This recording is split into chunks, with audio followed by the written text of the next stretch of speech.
Hi guys, today I'm going to show you how to make red velvet cupcakes with a lemony cream cheese icing. These can be spruced up perfectly for 4th of July, and I'm excited to share this recipe with you because it's a collaboration with my friend Rachel from Kawaii Sweet World, who's going to take these cupcakes and turn them into some 4th of July themed red velvet parfaits. I love Rachel's channel because she takes even the simplest desserts and turns them into these adorable masterpieces. So I'm gonna hand it over to her and let her tell you a little bit more about her channel. Hey Vedika, on my channel I make all sorts of cute or kawaii desserts because kawaii is the Japanese word for cute, and it's things kind of like the Hello Kitty mason jar cakes that we are making today. So you can click the link to her video in the description box or at the end of the video, but if you're interested in learning how to make red velvet cupcakes, just keep watching. In a bowl, cream together a 1/4 cup of soft unsalted butter at room temperature with 3/4 of a cup of granulated sugar. Then add 1 whole egg, followed by a teaspoon of good quality vanilla extract, and just continue to beat until the mixture is a nice pale golden color.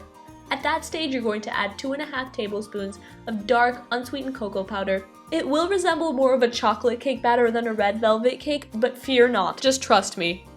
Now for the ingredient that makes or breaks red velvet cake, food coloring. I'm adding in 2 tablespoons of gel paste food coloring, and I use this kind because it has a much higher concentration of color, so you'll end up with a nice bright red a lot sooner. I'll have essential red velvet cake details on my blog, which is listed down below, but now you're going to add 1/2 teaspoon of salt.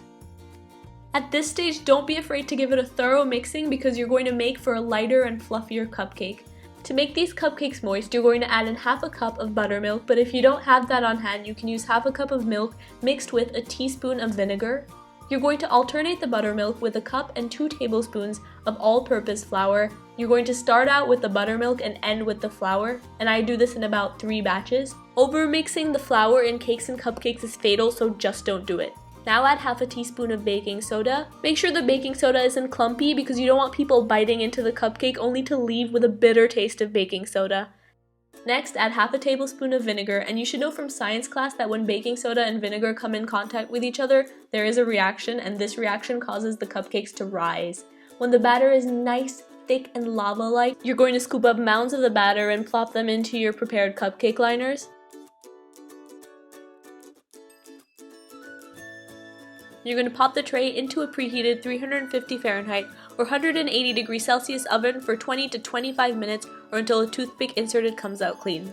In the meantime, we're going to make our cream cheese icing, for which you're going to combine a 1/4 cup of soft butter with 8 ounces or around 200 grams of cream cheese, and just whisk those ingredients together until they are nice, fluffy, and smooth. It's important to use room temperature cream cheese, otherwise you'll end up with a lumpy mixture. Now add in a teaspoon of vanilla extract and continue to blend. When the mixture is thick and creamy, you're going to add a cup of confectioner's sugar. It's important to remember that with cream cheese icing, the more sugar you add, the thinner the icing gets, so a cup is just right for a nice soft peak. And finally, I always like to add a splash of lemon juice because I think that it balances the sweetness of the icing perfectly and it complements the cream cheese really well. You are ready to frost some cupcakes, so I'm just going to pour the icing into a Ziploc bag or a piping bag with the end snipped off. You can also just spread the icing atop the cupcakes using a knife. So I think these look a lot more elegant when the paper is peeled off, so I'm just going to peel off all those liners and then you're ready to frost. So to frost the cupcakes using the piping bag, just place it at the center of the cupcake and squeeze out, spreading slightly to create a nice dollop. For a 4th of July finish, I like to top these off with some blue colored sugar to create red, white, and blue. You can actually color the sugar at home, and I have instructions on how to do that on the blog. My favorite way of decorating is crumbling up a cupcake and sprinkling some of it atop the dollop of icing. It adds sort of a homemade and slightly fancier touch. And now for the moment we've been working so devotedly towards, the tasting. Texture-wise, these cupcakes are soft, fluffy, they have a very tender crumb. Taste-wise, that small hint of chocolate has such a big impact on the overall cupcake, and I couldn't imagine eating it without the cream cheese icing. It's obvious why this cupcake is such a huge phenomenon. Thank you guys so much for watching. I hope you enjoyed learning how to make red velvet cupcakes and that you make them for this 4th of July.